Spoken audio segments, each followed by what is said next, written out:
cell, right, from different types of organs.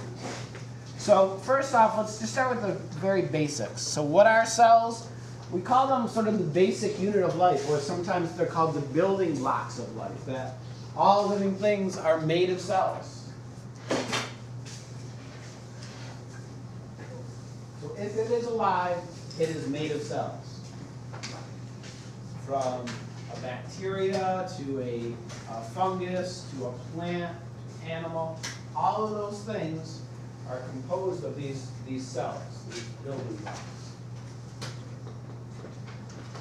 And before really scientists could start to study cells in any meaningful way, there's important technology that needed to be invented and refined. What is it?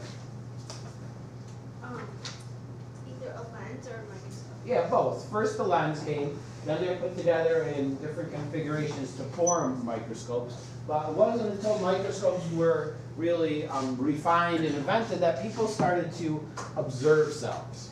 And some of the first people that did observe cells, one of them was Robert Hooke.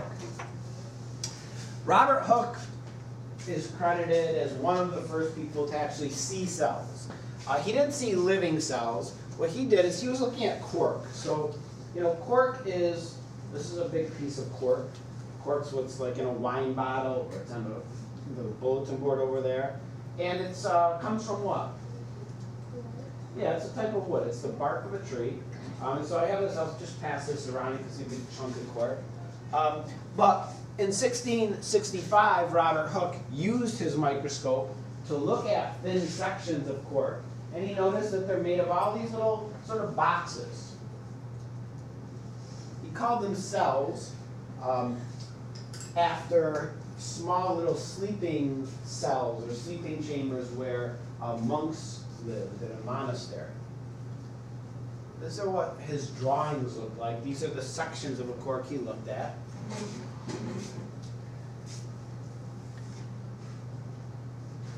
Other scientists use their microscopes to look at other things as well. Anton van Leeuwenhoek was the first to actually see living cells. And he looked at all sorts of different things. He looked at pond water, and he saw that in that water, there's actually living organisms that he couldn't see without the microscope. He looked at plaque from in between people's teeth, like gunk that builds up in your teeth that they scrape off when you go to the dentist. He looked at that under the microscope. And he saw that actually there are bacteria living there, tiny little cells. He looked at blood and found that it's not just a red liquid, it's actually a clear liquid with different parts in it, and some of those parts are cells. There are many other scientists that further studied cells and started to look closely inside of them to see what they're actually made of and so forth. What kind of cells are those? Right? Yeah, those are red blood cells. So over time, as more scientists studied cells and started to gather more information and refine their knowledge, we started to develop what we call the cell theory. And the cell theory is sort of a series of statements that establish the background of what we know about cells. So first off, all life is made of one or more cells. That's one part of the cell theory.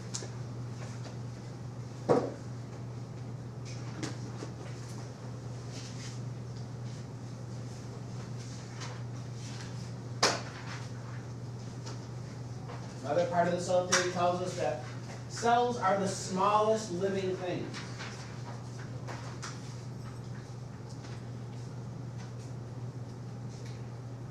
Some of the smallest living things are bacteria. They're very, very small, but they're still composed of single cells. The third part has to do with where do these cells come from? You could probably answer this question. Where do cells come from? Other cells. Other cells. Cells come from other cells. Cells can reproduce and divide, forming new cells.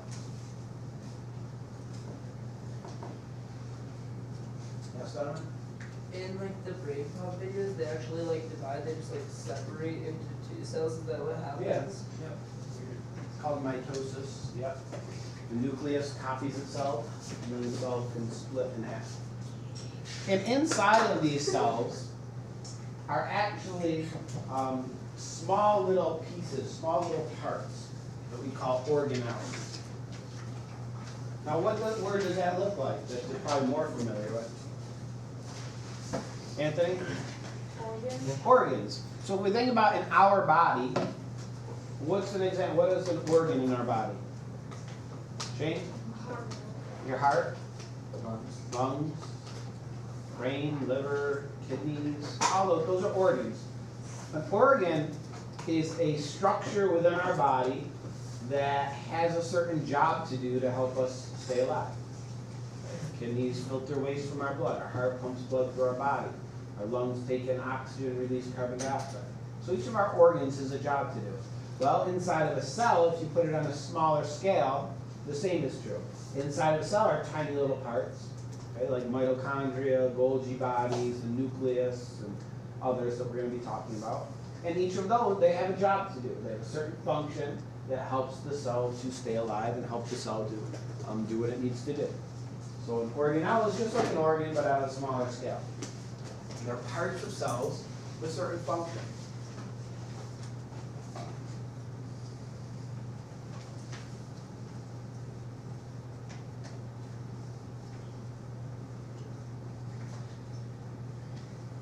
Donovan?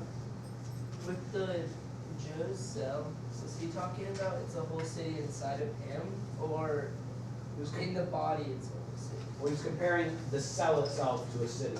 And within that city, different cell organelles represented by different parts of the city. And each of these has a job to do, certain purpose. And we're going to spend the rest of today, probably, and sometime tomorrow, talking about all these organelles and learning what their jobs are. What is their purpose? What is their function? Now, first let's watch this video. Yeah, this may not work today due to our network errors.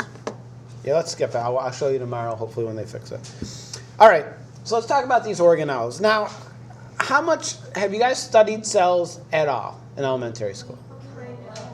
All right, raise your hand if you've studied cells somewhat in elementary school. Okay. All right. Did you learn about parts within a cell? No. Not at all. No.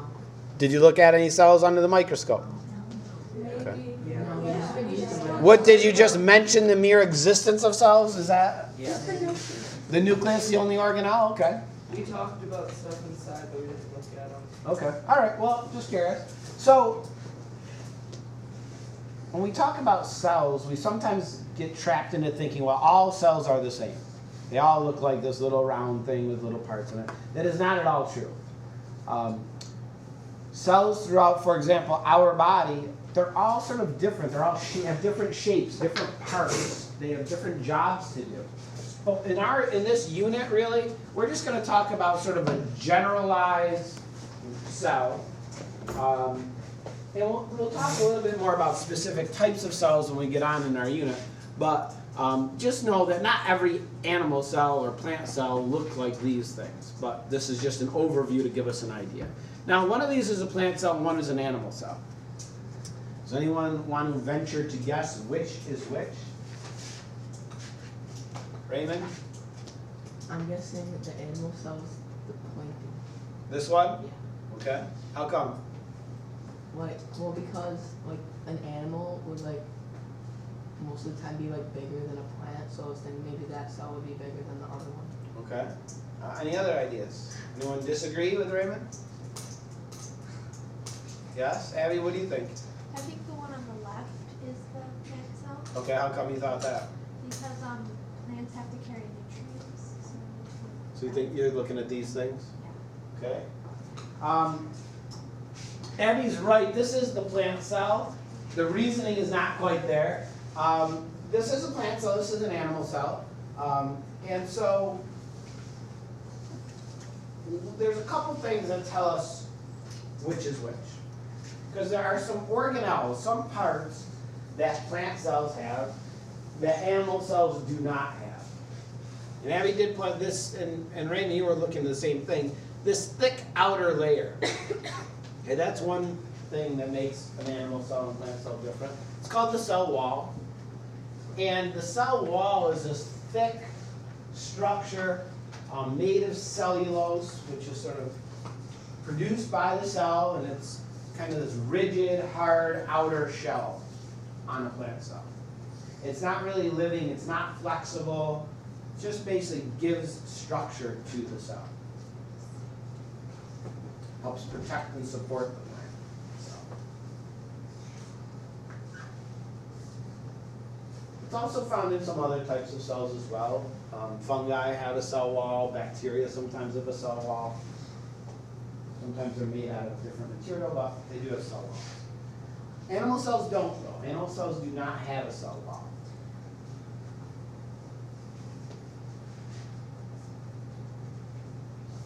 The layer surrounding the animal cell is called the cell membrane.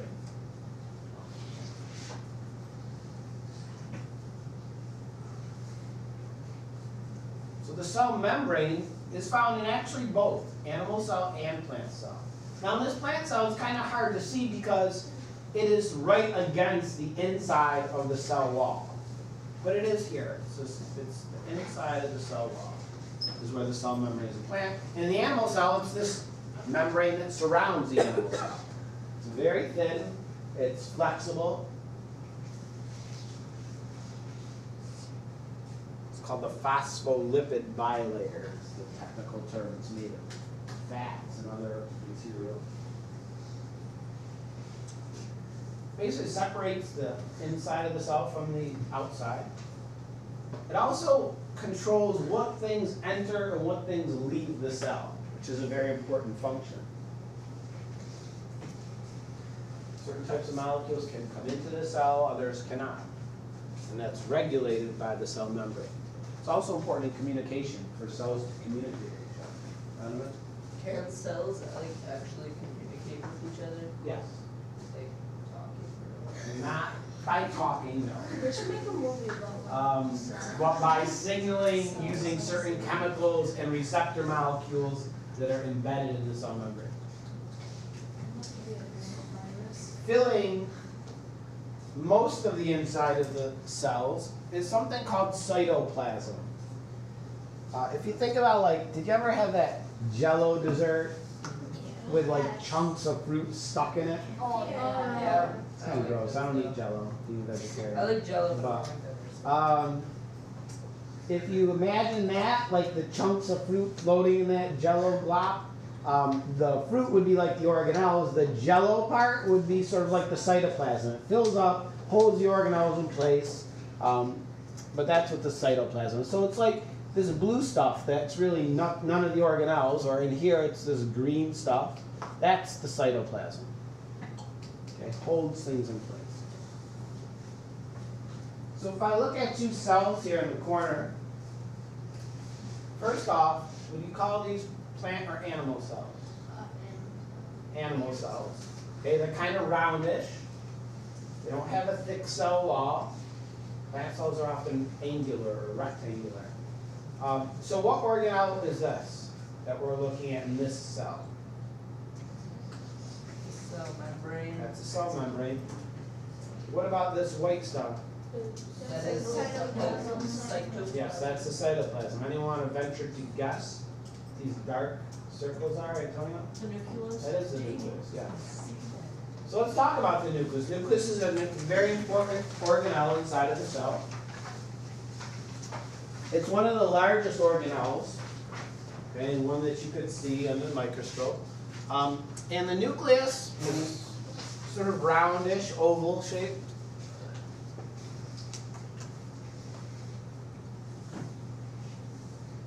And, I don't really love saying this, but we sometimes will compare it to the brain of a cell.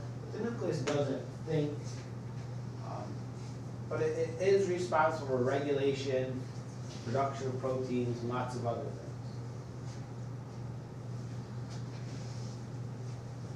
this is the nucleus up here. If you sort of take the nucleus and enlarge it, we'll see it looks like a little ball-shaped thing. It has its own membrane that surrounds it. It also has some parts inside of it we'll be talking about. Okay, here's what it actually looks like under the electron microscope. This is the nucleus. But inside of it, so the outer layer of the nucleus is called the nuclear membrane. Separates the nucleus from the rest of the cell.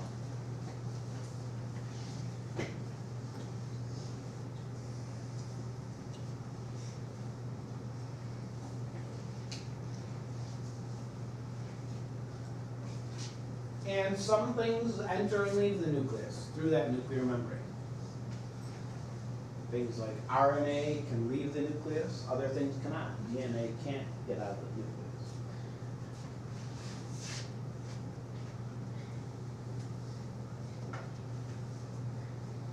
Also within the nucleus are where the genetic material is stored, chromosomes.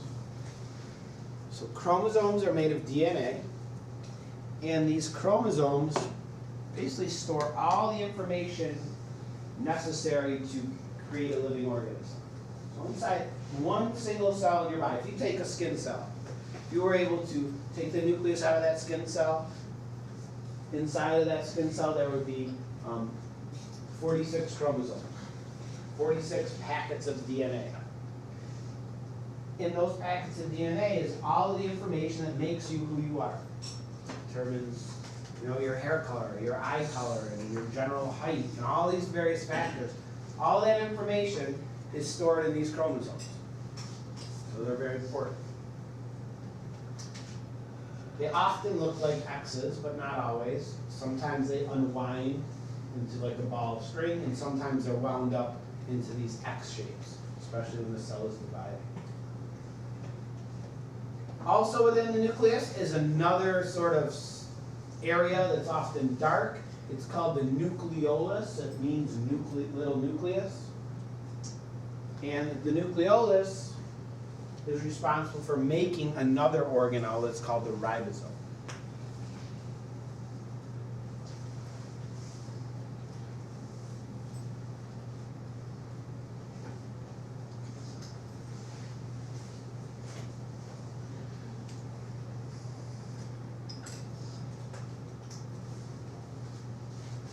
So that's what the nucleus is. Surrounded by a nuclear membrane containing chromosomes, the genetic DNA, and also with the nucleolus. So that's the nucleolus inside there.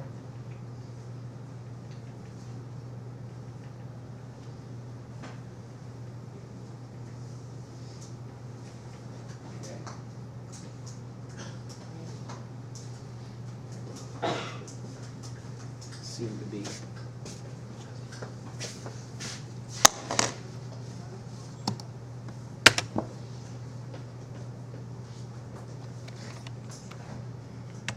Find this amusing? Yes, you have to know all the organelles and all of their functions. Oh, there we go. Look at that. All right, a few more. These next three are involved in the creation of proteins and movement of those proteins. First one is called the endoplasmic reticulum. Okay, luckily we can often abbreviate it ER. And the ER, its function is to transport things within the cell. Sort of like a series of tubes that run throughout the cell that kind of move things from one part of the cell to another. It's actually two types of ER, smooth and rough ER.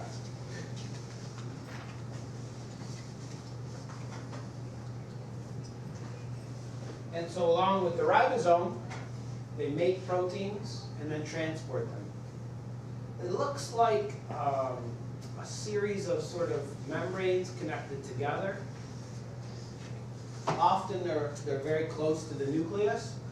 There's the rough ER, which has these little specks on them, and there's the smooth ER that doesn't have them. Those little dots are actually ribosomes, another organelle that are stuck onto the ER. Now to help people remember some of these organelles, I tried to come up with some ways. So one way to help you remember the endoplasmic reticulum is if you get hurt, you have to be transported to the emergency room, the ER. So ER, if you remember transport, might help you. Okay? Also, if you try and read it, you're gonna have to go to the ER. If you try to what? To read it, you're gonna have to go to the If you try to read that word. All right. All right, ribosomes. Ribosomes, I try to help people remember this one. What are the first three letters? Form what word? Rib. Ribs. Anybody like to eat ribs? I Yes. think they're gross. What? Gnawing the meat in between. You're vegetarian, man. Ribs. Calm down. Anyway, what are they made out of? What nutrient would you guess? Protein. Ribosomes, or if you want to call them ribosomes, you're pronouncing it incorrectly, but it might help you remember. They are responsible for making Protein. protein. They make protein for the cell. Protein is extremely important in cells. Basically, protein makes up most of the structure of the cell. It's built out of protein. So these ribosomes are very small organelles. Some of them are on ER, others are just floating around in the cytoplasm. But these ribosomes make protein.